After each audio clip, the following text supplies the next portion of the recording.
नमस्कार दोस्तों, स्वागत है आपका भारत ज्ञान क्लासेस में। आज हम लेकर आए हैं रेलवे ग्रुप डी के प्रीवियस ईयर क्वेश्चन जो बार बार एग्जाम में पूछे गए हैं। अगर आप रेलवे की तैयारी कर रहे हैं तो ये सवाल आपके लिए बहुत ही इंपॉर्टेंट है, क्योंकि यहीं से डायरेक्ट क्वेश्चन रिपीट होने के चांसेस रहते हैं। तो वीडियो को अंत तक जरूर देखें ताकि आपका एक भी इंपॉर्टेंट क्वेश्चन मिस ना हो। चलिए शुरू करते हैं आज का प्रैक्टिस सेशन। दोस्तों, जो ये पेपर है 10 दिसंबर 2025 को शिफ्ट 2 में पूछा गया था क्वेश्चन है। चलिए देखते हैं। ये रहा पहला क्वेश्चन। निम्नलिखित में से कौन सा पशुपालन हमें शहद उत्पादन में मदद करता है? निम्नलिखित में से कौन सा पशुपालन हमें शहद उत्पादन में मदद करता है? शहद उत्पादन में मदद करता है तो इसमें ऑप्शन दिया आपका मधुमक्खी पालन, मवेशी मुर्गी पालन, मत्स्य पालन। तो शहद उत्पादन के लिए हम लोग मधुमक्खी पालन करते हैं। शहद उत्पादन के लिए मधुमक्खी पालन, ऑप्शन ए सही हो जाएगा इसका, ऑप्शन ए। अगला देखिए, आप जब कुर्सी पर बैठते हैं तो कुर्सी आप पर ऊपर की ओर बल लगाती है। इस स्थिति में प्रतिक्रिया बल क्या होता है? तो कुर्सी पर नीचे की ओर लगने वाला बल आपका भार, ऑप्शन सी सही होगा इसका, ऑप्शन सी सही हो जाएगा इसका। कुर्सी पर नीचे की ओर लगने वाला बल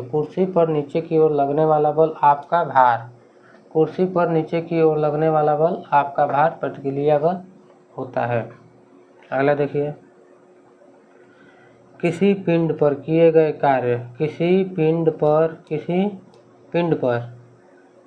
कार्य किए जाने के लिए निम्नलिखित में से क्या आवश्यक नहीं है? तो दोस्तों इसके लिए देखिए, पिंड को विस्थापित होना होगा तो वो कार्य का उदाहरण हो जाएगा, कार्य हो जाएगा उसमें, ठीक है। तो ये ऑप्शन होगा नहीं। पिंड को एक स्थिर चाल से चलाना चाहिए, ये भी नहीं होगा। पिंड को एक स्थिर चाल से चलाना चाहिए,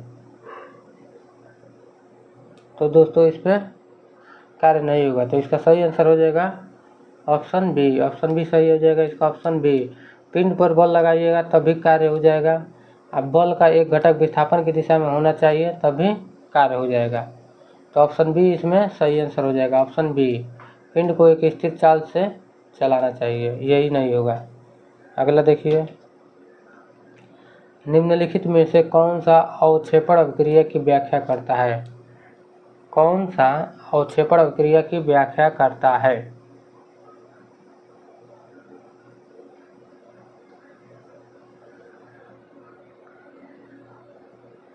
तो इसका सही आंसर हो जाएगा ऑप्शन डी, सही आंसर हो जाएगा इसका, ऑप्शन डी।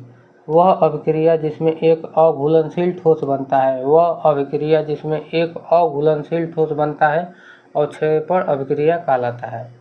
अगला देखिए, कपड़े धोते समय पानी में वॉशिंग सोडा क्यों मिलाया जाता है? तो कठोर जल को मृदु बनाने के लिए कपड़े धोते समय पानी में वॉशिंग सोडा मिलाया जाता है। ऑप्शन बी सही आंसर हो जाएगा इसका, ऑप्शन बी। अगला देखिए, मेरिस्टमैटिक ऊतकों के बारे में निम्नलिखित में से कौन सा कथन गलत है?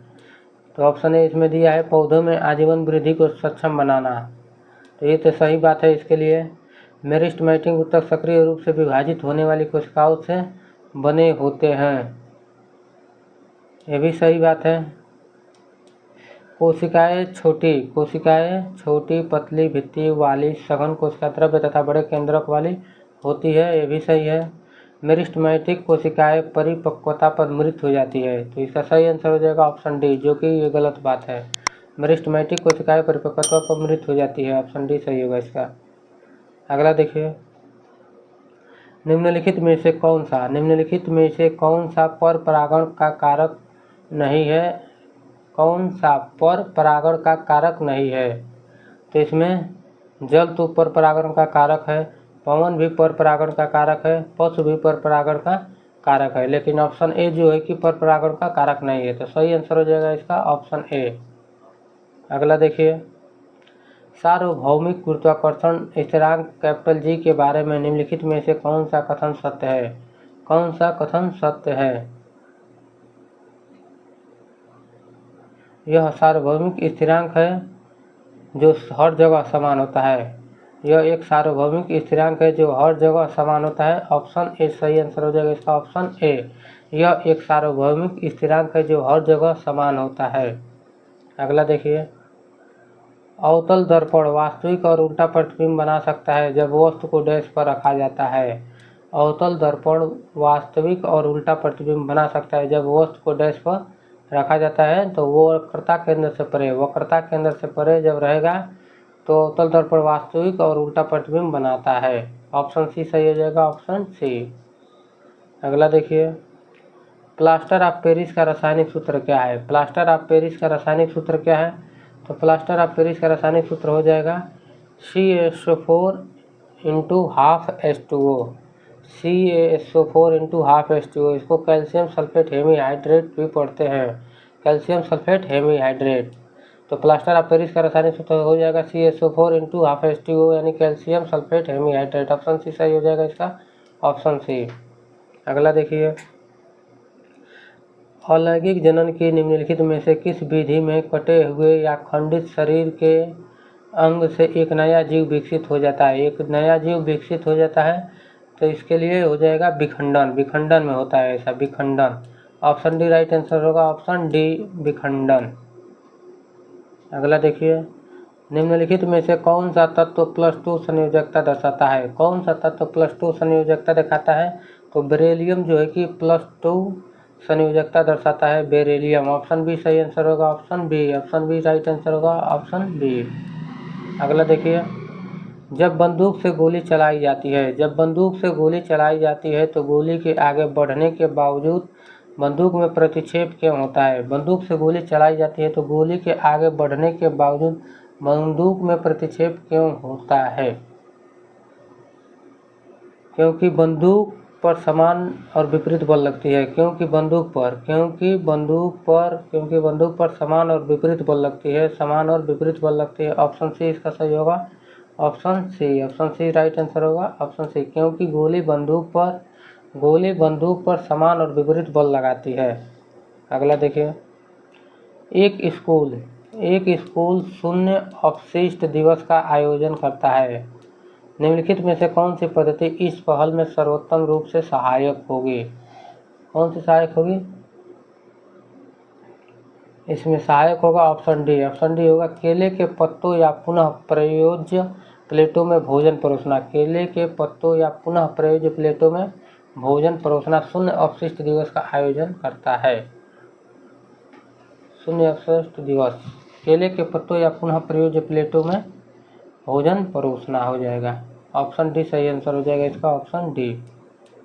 अगला देखिए, जब प्रकाश किरणें लेंस के प्रकाशिक केंद्र से होकर गुजरती है तो क्या होता है? जब प्रकाश किरणें लेंस के प्रकाशिक केंद्र से होकर गुजरती है तो क्या होता है? इसका निर्गम बिना किसी विचलन के होगा। इसका निर्गमन बिना किसी विचलन के होगा। ऑप्शन ए राइट आंसर होगा इसका, ऑप्शन ए। इसका निर्गम बिना किसी विचलन के होगा।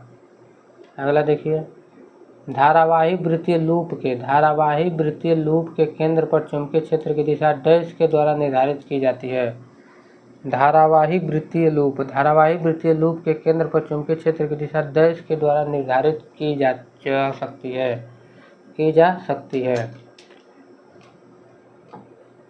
तो इसका हो जाएगा दाहिने हाथ के नियम। धारा के अनुदिश अंगुलियों को मुड़ना। दाहिने हाथ के नियम। ऑप्शन बी सही आंसर हो जाएगा इसका, ऑप्शन बी। अगला देखिए, ईस्ट कोशिका के संबंध में दिए गए कथनों को पढ़कर सबसे उपयुक्त विकल्प चुनें। कथन ए इसमें दिया है, ईस्ट कोशिका से निकलने वाला छोटा बल्ब जैसा प्रक्षेप मुकुल कहलाता है। ईस्ट कोशिका से निकलने वाला छोटा बल्ब जैसा प्रक्षेप मुकुल कहलाता है, जो कि सही कथन है ये। कथन बी इसमें दिया है, मुकुल निर्माण की श्रृंखला ईस्ट की मुकुलन प्रक्रिया में पाई जाती है, ये भी सही दिया है। तो कथन ए और कथन बी दोनों सही है। तो इसमें दिया है ऑप्शन सी में, क्वेश्चन ए और क्वेश्चन बी दोनों सही है, ऑप्शन सी राइट आंसर हो जाएगा इसका। अगला देखिए, एक ध्वनि तरंग की आवृत्ति 250 हर्ट्ज है, 250 हर्ट्ज है, एक पूर्ण कंपन में लगने वाला समय डैश है। एक ध्वनि तरंग की आवृत्ति 250 हर्ट्ज है, एक पूर्ण कंपन में लगने वाला समय है, तो इसका हो जाएगा पूर्ण कंपन में लगने वाला समय होता है टी बराबर हो जाएगा 1/n। टी हो जाएगा समय यानी आवर्तकाल कहिए, n हो जाएगी आवृत्ति। तो यहाँ पर 1/n आवृत्ति की जगह पर रखिए 250 हर्ट्ज, 250 हो जाएगा। अब जब इसमें आप लोग भाग दीजिएगा एक में 250 का, तो यहाँ पे आ जाएगा 0.004 सेकेंड आ जाएगा। तो ऑप्शन बी में दिया है, तो ऑप्शन बी सही हो जाएगा, ऑप्शन बी राइट आंसर होगा, ऑप्शन बी। अगला देखिए, निम्नलिखित में से कौन सा आबंध बड़ी संख्या में कार्बनिक यौगिकों में पाया जाता है? कौन सा आबंध बड़ी संख्या में कार्बनिक यौगिकों में पाया जाता है? तो कार्बनिक यौगिकों में पाया जाता है सहसंयोजक आबंध, सहसंयोजी आबंध, कोवेलेंट बॉन्ड। तो ऑप्शन ए राइट आंसर हो जाएगा इसका, ऑप्शन ए। अगला देखिए, निलंबन के संबंध में निम्नलिखित में से कौन से कथन सत्य हैं? दोस्तों ये क्वेश्चन बार बार एग्जाम में रिपीट हुआ है, पिछले एग्जाम में बार बार रिपीट हुआ है, तो आने वाले एग्जाम में भी इस क्वेश्चन से निलंबन से संबंधित कई क्वेश्चन रिपीट होंगे। तो इसमें कथन दिया है, ए में दिया है निलंबन एक विषमांगी मिश्रण है, जो कि सही बात है, निलंबन एक विषमांगी मिश्रण है, सही बात है। अब भी दिया है इसमें, निलंबन के कण प्रकाश की किरणों को प्रकीर्णित कर देते हैं, निलंबन के कण प्रकाश की किरण को प्रकीर्णित कर देते हैं, ये भी सही बोल रहा है, इसमें सही कहता है। सी दिया है, निलंबन के कणों को नग्न आंखों से देखा जा सकता है, ये भी सही बात है, निलंबन के कणों को नग्न आंखों से देखा जा सकता है। तो ए, बी और सी, ऑप्शन सी दिया है, ऑप्शन सी राइट आंसर होगा इसका, ऑप्शन सी। ए, बी और सी तीनों कथन सत्य है। अगला देखिए, गर्म भोजन की गंध दूर तक पहुंचती है क्योंकि गर्म भोजन की गंध दूर तक पहुंचती है क्योंकि कण निरंतर गतिमान रहते हैं, तो ऑप्शन ए सही हो जाएगा इसका, ऑप्शन ए, कण निरंतर गतिमान रहते हैं। अगला देखिए, यूकैरियोटिक कोशिकाओं के कोशिका द्रव्य में पाए जाने वाले सूक्ष्म नलिकाकार संरचनाओं को नेटवर्क को क्या कहा जाता है? तो इसका हो जाएगा अंतर्द्रव्यी जालिका, ऑप्शन बी राइट आंसर होगा इसका, ऑप्शन बी अंतर्द्रव्यी जालिका। अगला देखिए, संयोजी ऊतक का निम्नलिखित में से कौन सा अभिलक्षण गलत है? संयोजी ऊतक का निम्नलिखित में से कौन सा अभिलक्षण गलत है? संयोजी ऊतक का कौन सा अभिलक्षण गलत है? रुधिर एक प्रकार का संयोजी ऊतक है, जो कि सही बात है, रुधिर एक प्रकार का संयोजी ऊतक है। ऑप्शन बी दिया है इसमें, ऑप्शन बी दिया है अधात्री जेली जैसा तरल सघन या दृढ़ हो सकता है, ये भी सही बात है। कोशिकाएं अंतःकोश की अधात्री में अंतर्निहित होती है, ये भी सही है। कोशिकाएं दृढ़ता से व्यवस्थित होती है, जो कि गलत बात है, तो ऑप्शन डी इसका सही हो जाएगा, ऑप्शन डी। अगला देखिए, समांतर संयोजन में तुल्य प्रतिरोध डैश होता है, तो समांतर संयोजन में तुल्य प्रतिरोध हो जाएगा सबसे छोटे प्रतिरोध से छोटा होता है, तो ऑप्शन ए में दिया है सबसे छोटे प्रतिरोध से छोटा, सबसे छोटा, तो ऑप्शन ए इसका राइट आंसर हो जाएगा, ऑप्शन ए। और जब सबसे बड़े प्रतिरोध से अधिक रहेगा, तो ये श्रेणी संयोजन में होता है, ये श्रेणी संयोजन में हो जाएगा, ये श्रेणी संयोजन में होता है, सबसे बड़े प्रतिरोध से अधिक हो जाएगा। अगला देखिए, निम्नलिखित विकल्पों में कौन सा निलंबन का एक गुण है? तो इसका हो जाएगा निलंबन एक विषमांगी मिश्रण है। यही इसका सही होगा ऑप्शन सी, निलंबन एक विषमांगी मिश्रण है। निलंबन एक विषमांगी मिश्रण है। तो दोस्तों आज हमने रेलवे ग्रुप डी के इंपोर्टेंट प्रीवियस ईयर क्वेश्चन देखे। अगर आपको ये क्वेश्चन यूजफुल लगे हो तो वीडियो को लाइक ज़रूर करें और ऐसे ही रोज़ प्रैक्टिस करने के लिए हमारे चैनल भारत ज्ञान क्लासेस को सब्सक्राइब करें और बेल आइकन दबाना ना भूलें ताकि हर नई PYQ वीडियो आपको सबसे पहले मिले। नीचे कमेंट करके बताएं आज आपने कितने सवाल सही किए। धन्यवाद। मिलते हैं अगली वीडियो में एक और धमाकेदार PYQ के सेट के साथ।